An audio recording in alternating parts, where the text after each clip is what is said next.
Hi guys.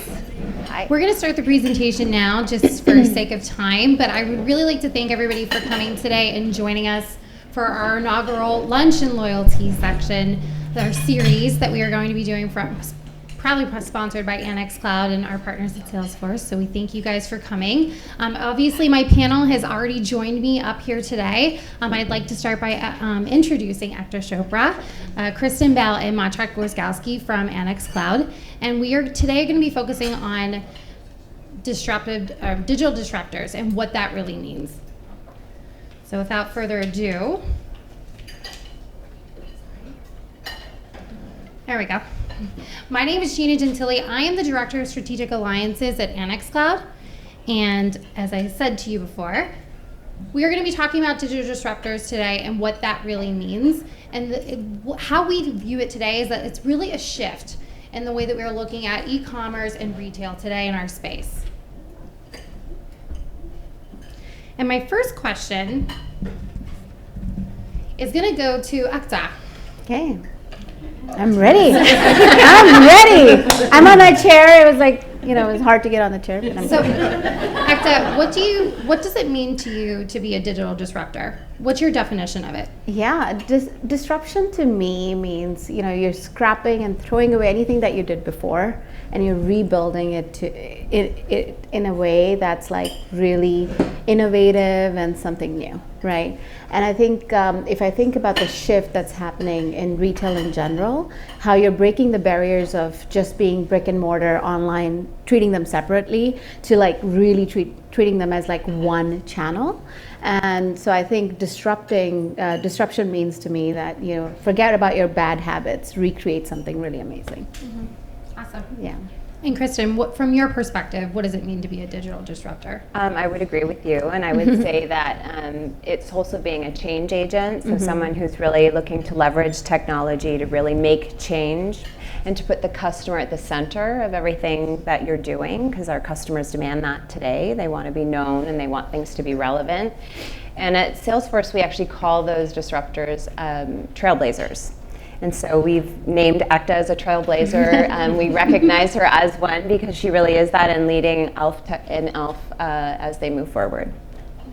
Excellent. And Maciek, what's your definition and perspective of digital disruption? Well, I hope that we are. I think being what we've done in the past 7 years with loyalty referrals and our UGC platform, that we want to bring that all together. Rather than in individual pieces, we want to make that as a platform, and that I think allows our customers to benefit from the multiplier effect of having all those products under one platform. Excellent. And Ekta, E.L.F has changed a lot over the years. Can you walk us through where you started to how you have evolved today as a brand? Yeah, so I think in many ways, E.L.F has always been sort of a digitally native organization. We started online 15 years ago, and we were known for selling a $1 product. And over time, then, obviously we expanded into retailers, so like Walmart, Target, Ulta, to name a few. And then I think through that shift, as we were expanding our doors and sort of really getting into the retail business, we really didn't pay attention to our brand. And we didn't pay attention to the disruption that was happening around us in many ways. So I would say that even though we were digitally native, we weren't keeping up with the pace. So I think so what we're doing now is really stepping back with our new CMO. She's awesome, Corey Marchesetto, and she coming in, we really reorganized our structure to be very marketing focused, very consumer focused, and that's really where we're headed. We're headed in this journey where we want to sort of be a disruptor once again, but in a really sort of loud and proud way. Awesome.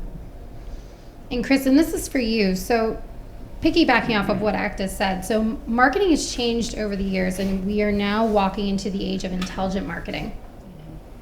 And at World Tour, Salesforce had some statistics saying that 60% of retailers do not know their customers yet, and customers are craving a deeper connection. Can you walk us through what that looks like from Salesforce's perspective of developing that relationship and having that 360 view? Sure. At Salesforce, we call it actually our success platform. We're really proud of the way that we can put the customer at the center through all the different touch points that we all want and need to have with a customer. So at E.L.F, that's done through commerce as well as through marketing as well as through service on the back end after you've had made a purchase. And so what we're really looking to do is deepen our partnerships with customers like E.L.F and with you guys as well, to really try and create a strategic ecosystem where we're thinking about how to put the customer at the center and make every touch point we have with them super relevant. And you touched on the fact that Ekta is a trailblazer, E.L.F is a trailblazer. So how do you see their digital journey from a Salesforce view? They're leading the way. We do a lot of collaborating around how we're going to partner together. Our technology is still early stage. This is still hard, trying to make sure on the back end that we're tracking exactly what the customer is doing through data, but also being a trusted brand. And so it's blending that trust and working together on how we can really be relevant to the customer, as I said. Yeah. Maciek. Yes. So at Annex Cloud, we had this native technology called Native Receipt Scanner. Maybe you could walk the audience through what that means, the importance it has for brands today. Sure, yeah. So first of all, we identified a need out there for the receipt scanning, because if you think about it, a lot of the brands here, maybe some of the brands here, have a huge volume of sales. But a lot of those sales, maybe E.L.F is an example of that, is done through third parties, right? So whether there's very little going through, or a small amount is going through the online channel or through maybe their stores.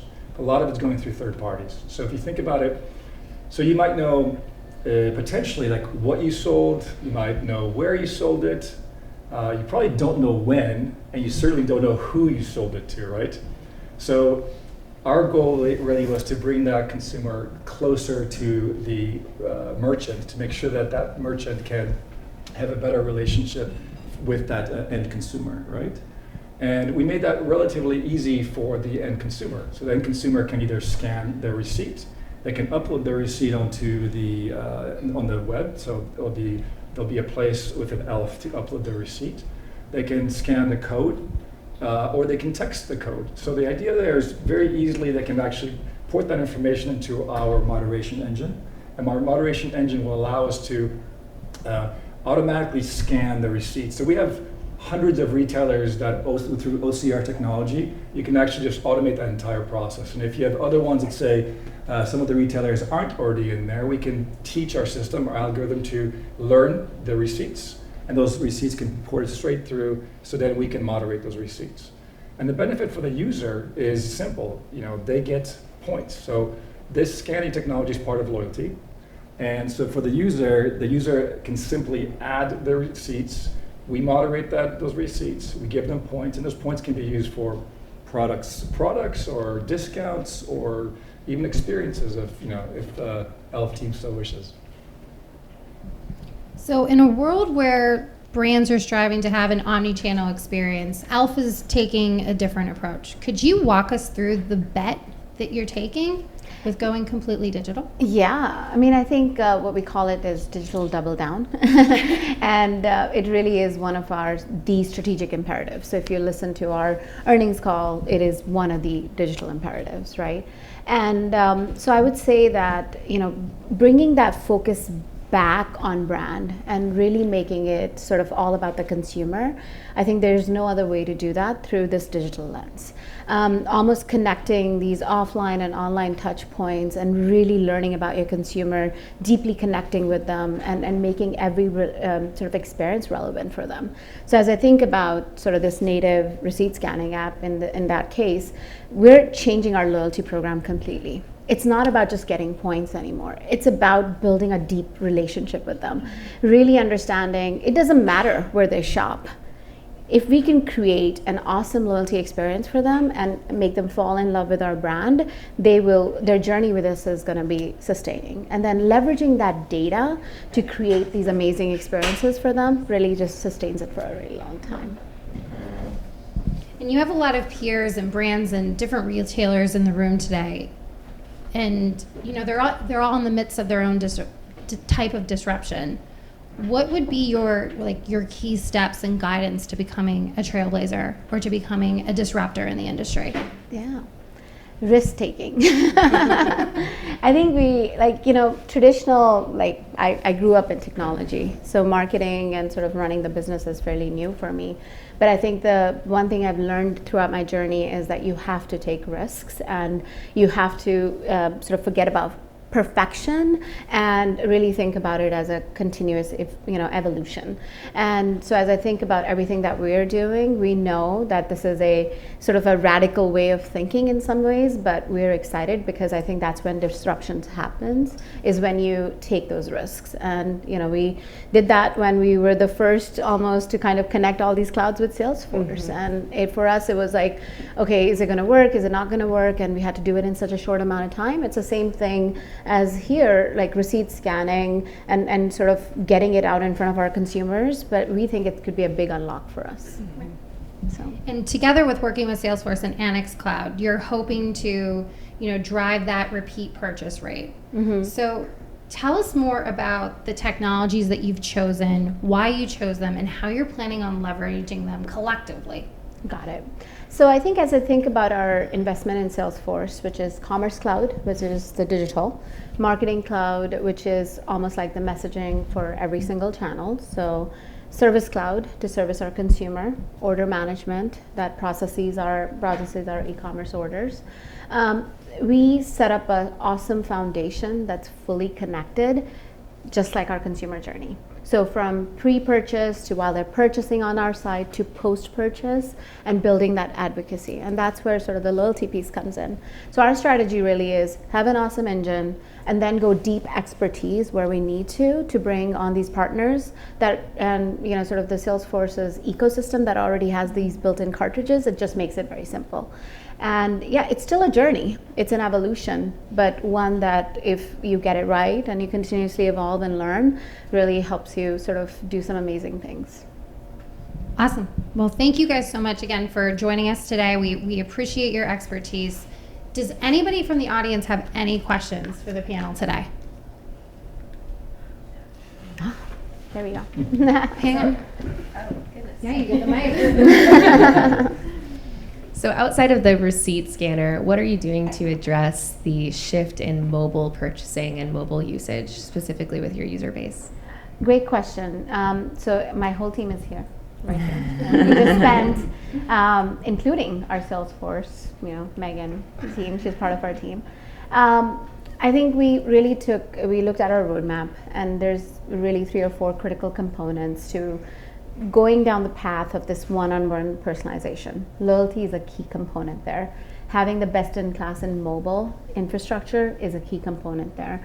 Having a strategy around content, absolutely necessary. Like if you cannot show up as relevant to your consumer on a mobile device, on a touch of her fingertips, then you're not relevant. So I think we're looking at it from a multifaceted approach. We're not just looking at the tech side of it. So we're redesigning our loyalty program. It's not going to be focused on points off. It's going to be focused on experiences. It's going to be focused on how do we sort of leverage these tools to really create an awesome experience for our consumers on a mobile device and build an amazing sort of affinity and loyalty with them. So we look at it not just like siloed, we look at it as a whole, as a consumer. What do we want to offer on this little device that she just can't live without, or he can't live without? So, yeah. Does anybody else have any other questions? Sure. You don't want to give me that much. So in addition to scanning, the breakthrough, the big aha in Annex Cloud is, or at least the newest one, is scanning receipts from retail partners and being able to connect the dots from customers to whom you haven't sold directly. What else are you doing what are the things you didn't do or chose not to do in loyalty? Wrote off immediately. You said, maybe it's not points, but what are the things and why? Yeah, so I think we looked at about 4 or 5 different sort of vendors, and some of them were like, hey, they do an awesome online program, right? Like they connect right into Salesforce, and you can have something up and running in a couple of months. And then we looked at something that had an amazing sort of offline presence. You could do them really well in stores and so forth. Then we looked at something that was like really, really custom, and you could do like special app and so forth. When we selected this, I think one of the reasons why we selected it was because of the native receipt scanning functionality.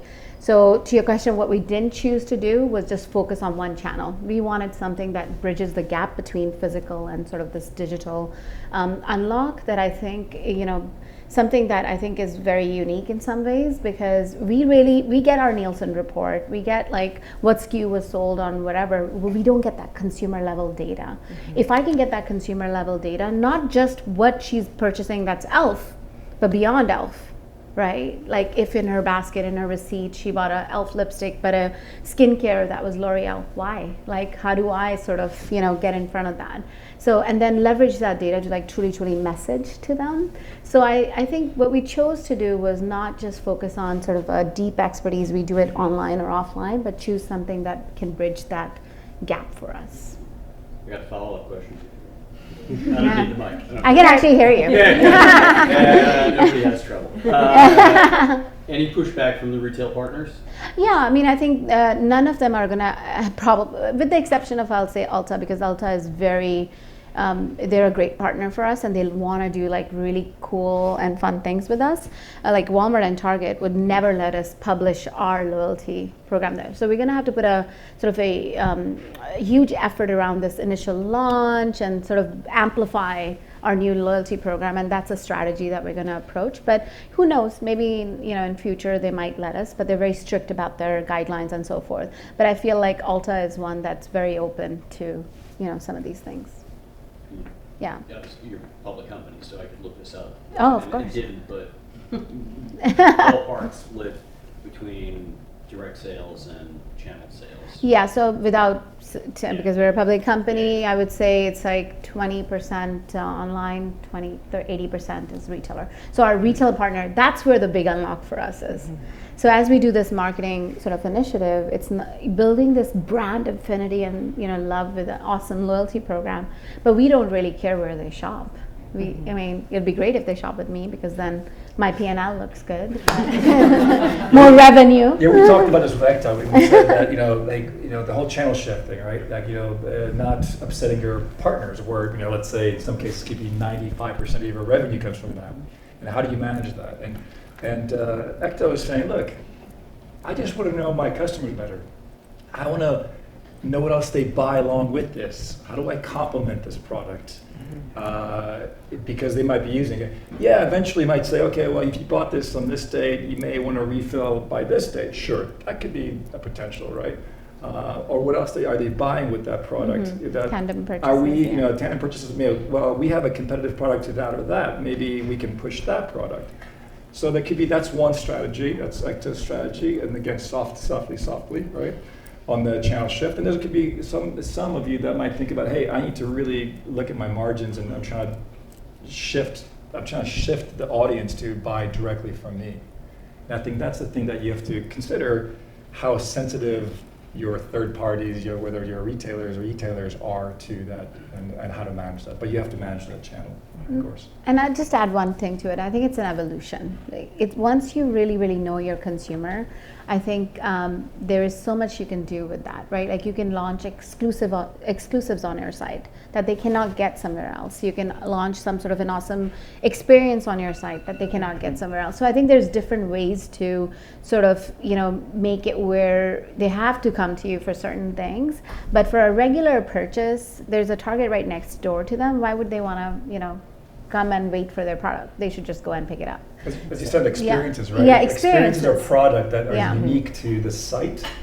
Is one way of doing something that is special. That's why people would come back to the site. Yeah. So you don't discount your channel, but you just augment it with better experiences. I don't need a mic. I can just Are you sure? Okay. That's better for me. When you think about digital disruption, we were talking about this a bit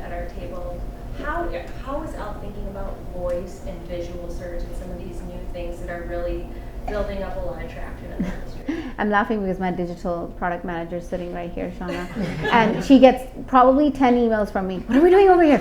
What's going on with this? What are we doing? So I would say that as part of our journey, we are moving really quickly. So if I think about our 18-month journey, it's about building this harmonic sort of, omni-channel experience for the consumer, where it takes into account all of the stuff that's, we're just catching up on. So voice, I think it's like a cost of doing business now. It's not something that it's an afterthought. But I think it's about like having a strategy around what are you going to use the voice for? There's so many different things you can use it for, right? Is it to, hey, Alexa, order me something from Amazon? Or is it, hey, they're on our site and they do a visual search or a voice search or anything like that? Or is it, something else where they can purchase through Messenger or Facebook or whatever? So there's so many different applications. What we're doing is there's the core set of our digital portfolio where we're just getting the basics right. An awesome loyalty program, an engine that you can build on, offering personalization. It's not one-on-one yet, it's through segmentation. Once we get more data, we're gonna learn about them. We have a portfolio that's around innovation. So let's take voice, let's take all these other things that we can start testing into. Because the more we learn, then we know what do we need to lean into. So we're constantly challenging ourselves in ways that, okay, all that we're doing is not disruption. How do we really disrupt and get ready for this disruption in, call it, 24 months from now? But we're testing into it, so it's a bet that we feel confident about. Oh, go ahead. No. So, and I might have missed this because I stepped out to the restroom, but so phase one is really scannable receipts, so that you're starting to kind of learn and you're offering points for the customer as part of the loyalty. What is like phase two, phase three for you guys? Are you thinking about how you're building your cosmetic bag and how you're going to start targeting them on reordering things that they maybe bought in the CVS or in the Target, but now you can start offering the deals on your website? Like, where do you guys see it going from just receipt scanning? Yeah, great question, and I think we were just talking about it. So I would say phase one is giving our loyalty program a whole lift, moving away from points to maybe dollars off, because that's a bigger incentive for our consumer, what we have seen. Then adding a layer of all these things where they can get more points to get more rewards, right? Like dollars off. So this might be share it on social, fill out your beauty profile that tells us more information about them, or it might be, refer a friend and all those things. So this layer of experiences. And this receipt scan is just maybe, sort of getting us more data about our consumers, right?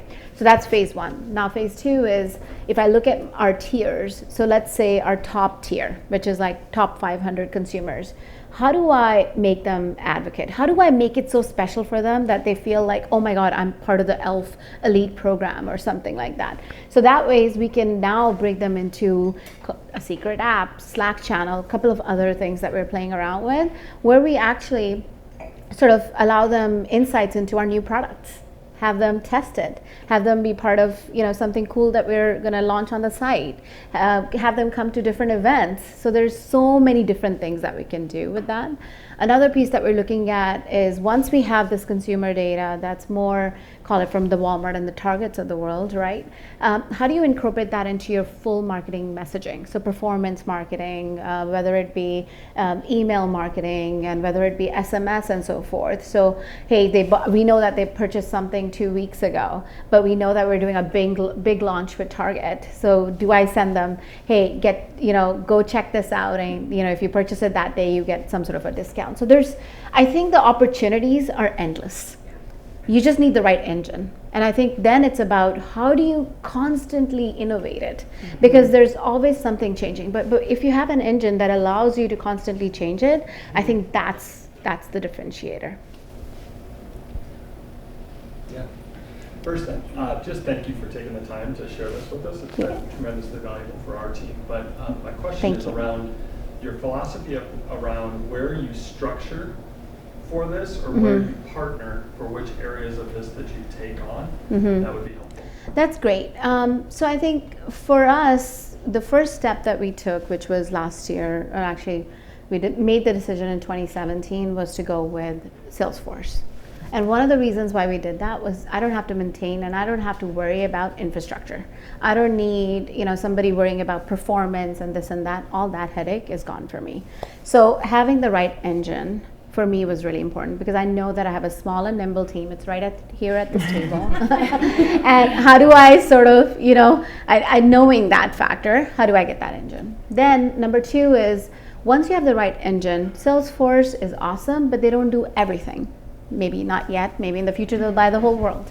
But that's in the future. So then figuring out, all right, there's 5, if you went to any of these conferences, like the biggest theme for the past few years has been personalization. And if I look at the list of those vendors, it's growing and growing and growing. So to me, it's like really understanding which one do I go with that's going to hit the ground running, something that's going to give me out of the box capabilities, and I can like do a lot with it. The same thing with loyalty. Who do I go with that gives me a differentiator, but then plug in and run and go? So one of the things that I look at is really threefold. One is, who's this vendor? How long have they been? Like a good vendor profile. Are they going to be around, or are they going to be knocked down, a few months later? Once I know that, then I also sort of look at, are they a digital disruptor? Like, did they start in the cloud, or are they someone who evolved over time? There's pros and cons to both. And then the other piece that's really important to me is sort of, what are out of the gate things that I don't really have to refine, that I can start with and learning from, but then having the flexibility that if I wanted to add my own touch, I can do that. So I want it to be focused, but then I want it to be able to, sort of scale as well, because I might want to do something that's my secret sauce. And I think the third component really is that, are they going to have a seat at the table with me to be a thought partner? Can I add to their roadmap? Because I'm going to do stuff that people hopefully haven't done yet, and I want to be the first to do it. But can I sit down with them and talk to them about how they're going to move with me? So can they really walk with me together? So are they going to take the time to build a true partnership, or are they going to stand by the side, make a sale, and get out? So I think those are the really sort of some of the things that are really important to me when I select vendors. Yeah. I got another one. Sure. Go for it. Where are you storing? So you've got partner data or channel location purchase data, time series stuff. Where are you storing this, and you can analyze it and make decisions on it? Yeah, so there's a couple of things. So we have a data warehouse in Microsoft Azure, which we have built over time, that has that gets our loyalty information, it gets our site information, it gets our ratings and reviews, etc. And I think then we invested in a CDP called Castora, and essentially what we want to do is now take this data and get that data into the CDP, so we can start distributing it and sort of doing marketing across channel. So data warehouse still is our master. Now, if I think about what the evolution for that might be, is really get into unstructured data. So how do I capture this receipt that doesn't have E.L.F information but other information on it too? How do I take that and evolve that too? And get to know them at a deeper level. So I think there is some evolution we're going to do there over time, but right now it's Microsoft Azure. I have another one as well. Sure. So I work with a couple different health and beauty clients, and I think the inherent risk and fear with using third-party vendors is losing that direct connection straight to the consumer. So in this scenario, and maybe Annex Cloud can weigh in on this as well, the scenario of promoting these digital receipts or receipt scanners, how do you actually get in front of that audience to let them know that that's an option? If they may be your biggest purchaser at Target, but you don't actually know that they exist. Great question, and I think it goes back to having an awesome marketing strategy, right? Like, how are we gonna? So I think social is a big way you can amplify your voice.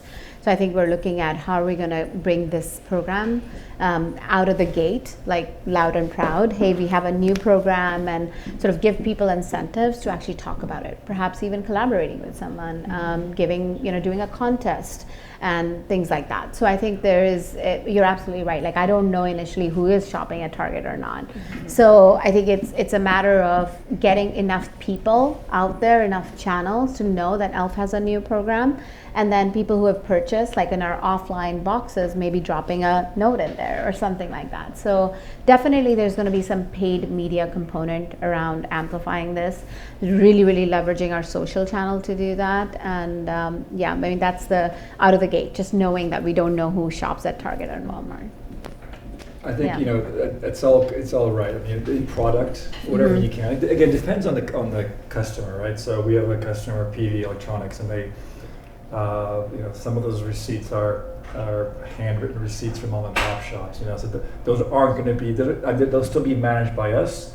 We'll review them and associate points to them, whatever that might be. But that'll be so. If any of you think, hey, I have a bunch of retailers that are going to be doing, writing things by hand, that's okay too. That's fine. That's not a problem. But I think, it's inbox stuff. It's going to be on-site stuff. A lot of retailers will have information on site and people buy somewhere else, right? So that's also a good place to start on site. And then you're going to have to find other channels where they're paid. Again, how overt do you want to be with this, right? Yeah. And because you have to prepare your channel. Potentially, you do a promotion. Let's say you gather these receipts from Target and you find it out, and you do a promotion with Target. So you almost kind of create this virtual, and now they feel good about that. So yeah, here's the receipts, great. Because if you're going to do a promotion that's going to help us, because they're Target shoppers, that's great. So there's a potential of actually collaborating, making that a positive versus a negative for the channel that's the third-party channel. Yeah, and just as he's speaking about that, like adding a layer of not just redeeming points because you shop at Walmart or Target, but in near future, you can redeem it at Target and Walmart. You can get a gift card for it. So tying that thing back, that we're not trying to take away a sale, we're building brand loyalty so it benefits all of us, So making it very much about not commerce, but making it about falling in love with your brand because you are an awesome brand, so. Awesome. Okay. Well, I'm not going to use the mic because everyone was afraid to use it, but thank you guys so much. Thank Give you. a round of applause for our panel, please. Yeah.